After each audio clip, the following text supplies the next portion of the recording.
Hai semua, dalam episod ini saya nak kongsi satu testimoni ringkas daripada pengguna Nutriboost yang menyebut spray kat pokok keladi dan sayur cantik sangat. Walaupun ringkas, ayat ini jelas menunjukkan perubahan visual yang dapat dilihat selepas aplikasi Nutriboost.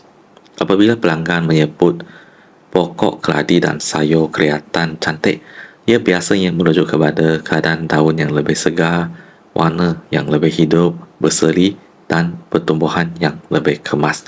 Pokok keladi khususnya sangat bergantung kepada kesihatan daun kerana daun merupakan bahagian utama yang menunjukkan tahap fotosintesis dan keseimbangan nutrien.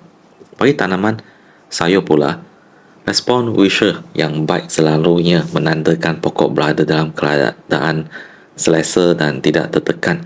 Apabila tekanan berkurang dan nutrien dapat dimanfaatkan dengan lebih cekap, pertumbuhan akan kelihatan lebih seragam dan menarik.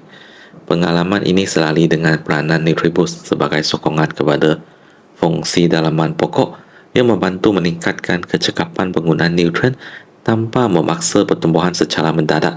Hasilnya, pokok memberi respon yang lebih seimbang dan sehat. Dapat dilihat melalui lupa fizikal tanaman.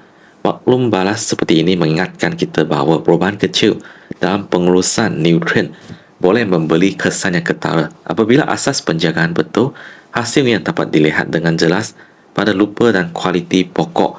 Terima kasih kepada pengguna Nutriboost yang berkongsi pengalaman sebenar dari kebun.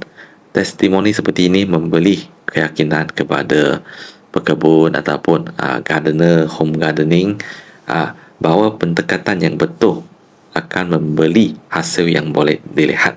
Itu sahaja untuk sesi perkongsian hari ini. Terima kasih semua.